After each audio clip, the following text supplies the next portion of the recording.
Hello everyone, welcome to study how. आज हम पढ़ने वाले हैं quadratic polynomial. Quadratic polynomial.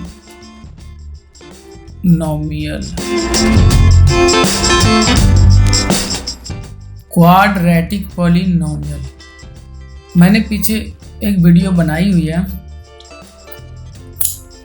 Polynomial के बारे में। पॉलिनोमियल क्या होता है वो मैंने बताया हुआ है। तो आज मैं पॉलिनोमियल के बारे में नहीं बताऊंगा, मैं बताऊंगा क्वाड्रेटिक पॉलिनोमियल क्या होता है। थोड़ा सा मैं बता देता हूँ पॉलिनोमियल क्या होता है। जैसे कि हम अगर अलजेब्रिक एक्सप्रेशन लिखें, अलजेब्रिक एक्सप्रेशन क्या होता है, एक्सप्रेशन क्या होता है वो भी मैंने उसकी भी वीडियो बनाई हुई है। एक्सप्रेशन क्या होता है वो भी मैंने समझाया हुआ है। तो मैं दोबारा ये नहीं करूँगा, मैं सीधा क्वाड्रेटिक पॉलिनोमियल पे ले जाऊँगा। थोड़ा समय दे देता हूँ। अगर मैं लिखूँ 2 + 6 - 6 तो ये एक एक्सप्रेशन है। ऐसा लिखने को एक्सप्रेशन कहते हैं। पर इसी में अगर मैं वेरिएबल लगा के लिखूं XYZ कुछ मिक्स कर करके लिखूं तो उसको अलजेब्रिक एक्सप्रेशन बोलेंगे। जैसे 2x - 3 + 4x - 6 अगर मैं ऐसा करके लिखूं तो इसको बोलते हैं अलजेब्रिक एक्सप्रेशन। ओके, अब अलजेब्रिक एक्सप्रेशन में ही पॉलिनोमियल होता है।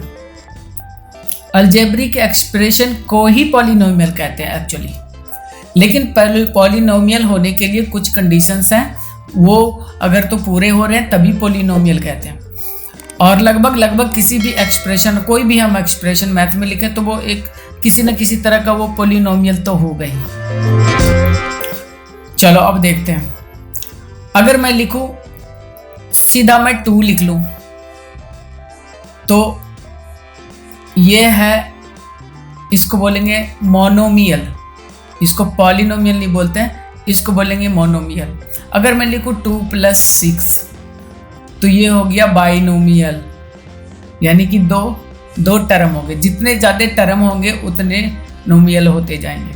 जैसे कि ये इसमें एक है तो मोनो, एक का मतलब मोनो तो मोनोमियल, तो और 2 का मतलब बाई तो बाइनोमियल। इसी तरह 3 टर्म हो जाएंगे, जैसे 2 - 6 + 4 कुछ भी हो गया तो ये 3 हो गए इसके अंदर, तो इसको ट्राइनोमियल बोल सकते हैं। लेकिन एक चीज़ इसमें ज़रूरी है कि इसके साथ में वेरिएबल वाले टर्म हो। तो अभी के लिए इसमें वेरिएबल वाले टर्म तो हैं, लेकिन वो है x⁻0। तो ये भी, इसीलिए इसको भी एक पॉलिनोमियल कह सकते हैं। और इसको कांस्टेंट पॉलिनोमियल कहते हैं। इसीलिए कांस्टेंट पॉलिनोमियल कहते हैं क्योंकि इसमें जो है x का जो पावर है, वेरिएबल के जो पावर हैं ये 0 वाले हैं, इसीलिए इसको कांस्टेंट पॉलिनोमियल कहते हैं। आगे बढ़ते हैं। अब मैं एक पॉलिनोमियल लिख लेता हूं जो कि क्लियर रूप से अच्छे से दिखाई देना चाहिए कि वो पॉलिनोमियल है। तो पॉलिनोमियल का सबसे जो इंपॉर्टेंट रूल है वो है कि सबसे जो ग्रेटर पावर वाला है, जो जिसके पास ग्रेटर एक्सपोनेंट होगा, सबसे पहले मैं उसकी शक्ल दिखा देता हूँ। पॉलिनोमियल कहते हैं किसको है? जिसके पास कोई वेरिएबल हो। अभी के लिए हम x वेरिएबल ले लेते हैं और इसके कुछ पावर होने चाहिए, कोई ना कोई पावर होना चाहिए। 2 का पावर, 3 का पावर, 4 का पावर, 5 का पावर, कोई ना कोई इसके ऊपर पावर होना चाहिए। और इसके साथ में कोई ना कोई एक नंबर होना चाहिए। जैसे कि अभी के लिए मैं 4 लिख दूं, तो अगर मैं ऐसा लिखूं तो ये कहलाएगा पॉलिनोमियल। लेकिन ये है मोनोमियल। मोनोमियल इसको इसलिए है अभी क्योंकि ना इसमें एक ही सिंगल टर्म है। सिंगल टर्म होने के कारण इसको बोलेंगे मोनोमियल। अगर मैं इसी में लिखूं 4x² + 3x⁻1 तो ये हो गया बाइनोमियल। ये है बाइनोमियल क्योंकि इसमें 2 टर्म आ गए, तो बाइनोमियल, बाई का मतलब 2। अब ट्राइनोमियल क्या होगा? अभी मैं लिख दूं 3x⁻3 + 6x⁻2 - 5x⁻1 तो ये हो जाएगा ट्राइनोमियल। इसमें 3 टर्म आ गए। लेकिन ये अभी कंप्लीट पॉलिनोमियल हुआ नहीं है। कंप्लीट पॉलिनोमियल का मतलब है कि शुरू से डिक्रीजिंग फॉर्म में इसके एक्सपोनेंट घटते जाने चाहिए। जैसे कि इसके पावर x के पावर 3 है और उसके बाद अगला जो है उसमें x का पावर 2 है, तो अगला जो भी आएगा उसके x के पावर इससे कम होंगे। तो एक और भी तो है जो कि 1 से कम हो सकता है, वो है 0। तो यहाँ पर लिखना पड़ेगा +4x के पावर 0। अब ये जो इसकी जो शक्ल बनी ये वाली, ये है एग्जैक्ट पॉलिनोमियल का फॉर्म। पॉलिनोमियल ऐसा होना चाहिए, सबसे पहले वेरिएबल के पास वेरिएबल का सबसे बड़ा पावर, उसके बाद उससे कम पावर वाला, उसके बाद उससे कम पावर वाला, उसके बाद उससे कम पावर वाला। तो अगर मैं लिखूं 5 तो क्या यह एक पॉलिनोमियल होगा? जी हाँ, यह भी एक पॉलिनोमियल है, पॉलिनोमियल के अंडर आएगा। पॉलिनोमियल में ये पॉलिनोमियल तो नहीं कहलाएगा, इसको बोलेंगे मोनोमियल। लेकिन हाँ, मोनोमियल बोले, बाइनोमियल बोले, वो सारे के सारे पॉलिनोमियल ही हैं। तो अगर मैं सिर्फ 5 लिखूं तो ये क्या एक पॉलिनोमियल है? चलिए अभी इसको इसके ऊपर खरा उतारते हैं। सबसे पहले तो इसके ऊपर एक वेरिएबल होना चाहिए कोई ना कोई, लेकिन इसमें वेरिएबल गायब है। लेकिन कि अगर मैं देना चाहूँ तो दे सकते हैं। जैसे कि 5, इसका मैं एक वेरिएबल दे दूं x और इसका मैं पावर दे दूं 0।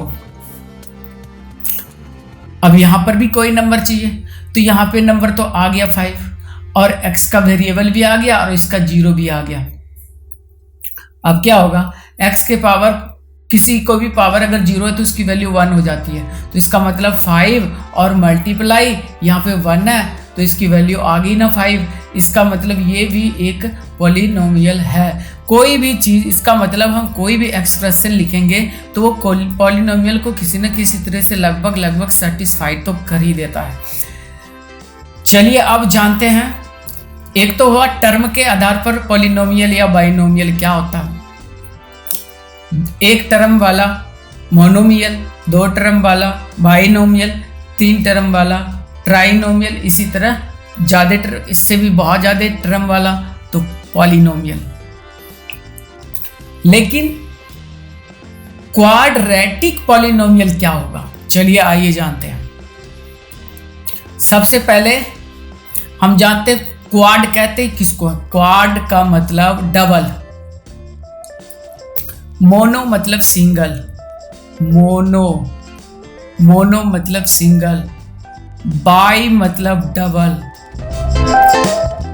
ट्राई मतलब ट्रिपल। तो अगर मैं लिखूं x + 4 - 3 तो इसमें 3 टर्म आ रहे हैं, 1 2 3 3 टर्म है, तो यह है ट्राइनोमियल। अब मैं लिखूं 4 - 6, इसमें 2 ही टर्म है, हालांकि इसमें 1 ही टर्म है। तो अगर मैं लिखूं x - 4 तो यह है 2 टर्म, तो इसको बोलेंगे बाइनोमियल। अब मैं लिखूं x² - 4 x + 2 तो यह है ट्राइनोमियल। और अगर मैं लिख दूं 4 तो यह है मोनोमियल। मोनो मतलब 1 टर्म वाला, बाई मतलब 2 टर्म वाला, ट्राइनोमियल मतलब 3 टर्म वाला। लेकिन क्वाड्रेटिक पॉलिनोमियल क्या होगा? तो क्वाड्रेटिक जैसे ये टर्म के हिसाब से पॉलिनोमियल हुआ, तो इसी तरह अब एक्सपोनेंट पावर के हिसाब से पॉलिनोमियल का नाम होगा। अगर मैं लिखूं x² + 3x - 6 तो इसमें जो हाईएस्ट पावर है वो उसके हिसाब से इसका नाम होगा। अब देखते हैं इसका हाईएस्ट पावर कितना है। इसका हाईएस्ट पावर 2 है, इसके पास जो पावर है वो 1 है और इसके पास जो पावर है इसके पास 0 है। तो इस पॉलिनोमियल के अंदर जो सबसे हाईएस्ट पावर है, लीडिंग पावर है, लीडिंग कोएफिशिएंट है, वो है 2। इसीलिए इस पॉलिनोमियल का नाम होगा क्वाड्रेटिक। जिसके भी 2 पावर, अगर लीडिंग कोएफिशिएंट 2 है तो उसको बोलते हैं क्वाड्रेटिक पॉलिनोमियल।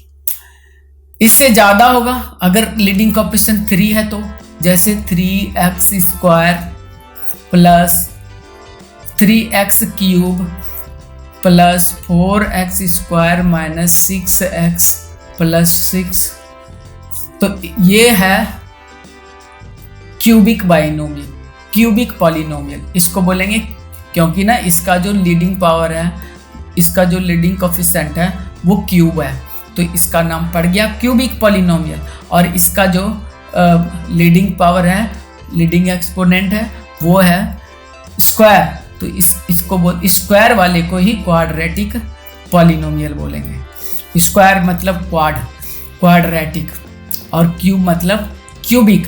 इसी तरह मान लीजिए कि 4 वाले होंगे, 4 पावर वाले, लीडिंग कोफिशिएंट अगर 4 है तो जैसे कि 4x स्क्वायर, 4x के पावर 4 माइनस 3x के पावर 3 प्लस 6x के पावर 2 माइनस 5x प्लस 10। इसमें जो लीडिंग कोफिशिएंट है वो है 4, इसीलिए इसको बोलेंगे यानी कि क्वाड्रेटिक का डबल, तो इसको बाई क्वाड्रेटिक पॉलिनोमियल बोलेंगे। इसी तरह अलग अलग, इतना ही ये बहुत ही ज़्यादा इतना यूज़ में आता है, बाकी इतने आते नहीं, तो आप बोल सकते हैं 5 power polynomial, 6 power polynomial, 7 power polynomial, ऐसा करके आप बोल सकते हैं, आपके मर्जी में, कोई फर्क नहीं पड़ता। तो यही था, जिसके तो लीडिंग पावर अगर 2 रहेगा तो क्वाड्रेटिक पॉलिनोमियल, अगर लीडिंग पावर 3 होगा तो क्यूबिक पॉलिनोमियल, अगर लीडिंग पावर 4 रहेगा तो बाई क्वाड्रेटिक पॉलिनोमियल। तो यही है क्वाड्रेटिक पॉलिनोमियल। अब मैं एक और क्वाड्रेटिक पॉलिनोमियल का एग्जांपल लिख के दिखा देता हूँ, जैसे कि 3x के पावर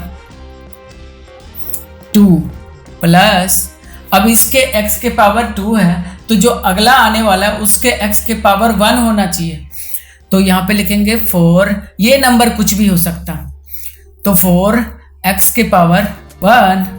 अब जो अगला जो वेरिएबल आने वाला है उसके पावर 0 होने चाहिए, और ये नंबर कुछ भी हो, चाहे 100 हो, तो 100x के पावर 0। ये जो चीज हो रही है ना, x के पावर 2, x के पावर 1, x के पावर 0, ऐसा होने को ही पॉलिनोमियल कहते हैं। अगर ये ना हो तो पॉलिनोमियल नहीं कहलाता। जब भी वेरिएबल हो और वेरिएबल के पावर डिक्रीजिंग में जाए, पहले टर्म में सबसे जो पहला टर्म होगा, फर्स्ट वाला लीड कर रहा होगा, उसका जो लीडिंग कोफिशिएंट होगा, उसका जो पावर होगा, सबसे बड़ा पावर वाला सबसे पहला लिखा जाएगा, उससे छोटे पावर वाला उसके बाद में, उस सबसे छोटे वाला सबसे बाद में। तो ये होता है क्वाड्रेटिक पॉलिनोमियल। ये क्वाड्रेटिक पॉलिनोमियल इसलिए है क्योंकि इसमें जो सबसे हाईएस्ट पावर है वो 2 है। जब हाईएस्ट पावर 2 होगा तभी होगा क्वाड्रेटिक पॉलिनोमियल। अगर हाईएस्ट पावर 2 नहीं होगा तो उसको क्वाड्रेटिक पॉलिनोमियल नहीं बोलेंगे। अब इसको आप जरा ध्यान से देख लो, ये क्वाड्रेटिक पॉलिनोमियल है, इसी पे बेस्ड है क्वाड्रेटिक इक्वेशन। आगे हम जो वीडियोस मेरे आने वाले हैं उसमें हम क्वाड्रेटिक इक्वेशन के बारे में वीडियोस बनाना शुरू करेंगे। क्वाड्रेटिक इक्वेशन क्या होता है, कैसे उसको सॉल्व करें, कैसे उसको, थोड़ा सा कॉम्प्लिकेटेड है, लेकिन मैं 3-4 वीडियो 5 वीडियोस के अंदर उसको मैं कवर करूँगा। तो आई होप कि ये वीडियो आपको पसंद आई होगी। प्लीज़ अगर वीडियो पसंद आई है तो चैनल को सब्सक्राइब करें, लाइक करें, शेयर करें। Thank you, bye bye.